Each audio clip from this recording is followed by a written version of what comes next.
In the world of sports cars, few names carry the weight of Porsche. And in 2010, Porsche did something extraordinary. They took their entry-level Boxster and transformed it into something that would make even 911 owners take notice. This is the story of the 2010 Porsche Boxster Spyder, a car that proved less could indeed be more.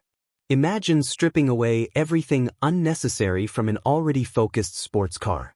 Remove the power top, delete the radio, eliminate the air conditioning, and even ditch the door pulls for fabric straps. What you're left with isn't a stripped-out penalty box, but rather 176 pounds of weight savings and one of the purest driving experiences Porsche has ever created. This is the Boxster Spyder, the lightest Porsche of its generation and arguably the most focused Boxster ever built. Today, we're diving deep into what makes the 987 Boxster Spyder not just a special edition, but a modern classic that represents everything enthusiasts love about Porsche. To understand the Boxster Spyder, we need to step back to 1953. The original Porsche 550 Spyder was a lightweight, minimalist racing car that became legendary not just for its competition success, but for its connection to James Dean. That car embodied Porsche's racing philosophy, lightweight, agile, and purpose-built for speed. Fast forward to 2010, and Porsche was facing a different challenge. The Boxster, introduced in 1996, had saved the company from financial ruin but was often dismissed as the poor man's Porsche. By the time the 987 generation arrived in 2005, it had evolved into a competent sports car, but it still lived in the 911 shadow. The Boxster Spyder was Porsche's bold statement. It wasn't just another special edition with fancy wheels and unique paint. This was a reimagining of what the Boxster could be when engineers were given freedom to prioritize driving purity over comfort and convenience. Launched at the 2009 Los Angeles Auto Show, the Spyder immediately captured attention. Here was a Boxster that cost more than a base 911, yet offered less equipment. But Porsche knew their audience. They weren't selling features, they were selling an experience, the same philosophy that made the original 550 Spyder an icon. The Boxster Spyder's design is a masterclass in purposeful minimalism. At first glance, the most obvious change is the manually operated canvas top, a throwback to classic roadsters that takes a full 2 minutes to erect or stow. This isn't a convenience feature, it's a statement of intent. The iconic double-bubble rear deck pays homage to the 550 Spyder while serving an aerodynamic purpose. Those humps, rendered in aluminum, create a unique silhouette that instantly distinguishes the Spyder from its siblings. The car sits 20 millimeters lower than the standard Boxster, giving it a more aggressive stance that's immediately apparent. But the real design story is what's been removed. The traditional convertible top mechanism, gone. Door handles on the inside, replaced with fabric pulls. Radio and air conditioning optional at no cost, but most early buyers chose to delete them entirely. Even the cup holders were eliminated in some markets. Every deletion served a purpose: weight reduction. The aluminum doors from the Boxster S saved 33 pounds. The simplified top mechanism cut another 46 pounds. The lighter 19-inch wheels, despite being larger than standard, actually reduced unsprung weight. Even the special lightweight sports seats contributed to the diet. The result is a car that weighs just 2,811 pounds, making it the lightest Porsche since the 1960s, if you exclude the track-only cars. In an era where sports cars were getting heavier and more complex, the Spyder was a refreshing return to fundamental values. Under the rear deck lid sits the heart of the Spyder, a 3.4-liter flat-six engine producing 320 horsepower at 7,200 revolutions per minute. This is 10 horsepower more than the Boxster S, achieved through careful tuning and a sport exhaust system that's standard equipment. The engine revs to 7,500 revolutions per minute, delivering a spine-tingling soundtrack that's pure Porsche. Torque peaks at 273 pound-feet at 4,750 revolutions per minute, providing strong mid-range pull. While these numbers might seem modest by today's standards, remember the Spyder's secret weapon, its weight. With a power-to-weight ratio of 8.8 pounds per horsepower, it outperforms cars with significantly more power. The 6-speed manual transmission is the only option, No PDK dual clutch was offered, reinforcing the Purist philosophy. The gear ratios are perfectly spaced, with a mechanical limited slip differential standard for optimal traction. The suspension features Porsche Active Suspension Management, PSM, as standard, with adaptive dampers that lower the ride height and firm up the handling. The larger brakes from the Boxster S ensure stopping power matches the performance, with 320mm discs up front and 299mm at the rear. Perhaps most importantly, the Spyder achieves near-perfect weight distribution, 46.4% front, 53.6% rear. This balance, combined with the lowered center of gravity from the weight reduction, creates handling dynamics that rival cars costing twice as much. Numbers tell only part of the story.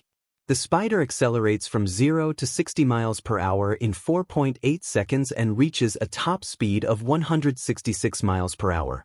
Respectable figures, but they don't capture what makes this car special. The magic happens when you fire up that flat-six engine. Without sound deadening every mechanical symphony reaches your ears, the whir of the alternator, the intake honk at 4,000 revolutions per minute, the metallic rasp of the exhaust at full throttle. This is mechanical music at its finest. The steering, hydraulically assisted rather than electric, communicates everything. Every pebble, every change in road surface, every degree of grip available from the front tires transmits through the wheel. It's a level of feedback that's largely extinct in modern sports cars. The manual transmission's throws are short and precise, with a weighted feel that rewards smooth, deliberate shifts. The clutch is perfectly weighted, light enough for traffic but with enough feel to execute perfect heel-toe downshifts. But it's in the corners where the Spyder truly shines. The low weight means less mass to manage, allowing you to place the car precisely where you want it. The mid-engine layout provides incredible rotation, while the limited slip differential allows you to power out of corners with confidence. The PSM suspension finds the sweet spot between compliance and control, keeping the car composed without being harsh. On a winding mountain road, the Spyder comes alive. It encourages you to push harder, to explore its limits, which are approachable and predictable. This isn't a car that bites unexpectedly, it's a dance partner that makes you look good. Let's address the elephant in the room, practicality. The Spyder's manual top is an exercise in commitment.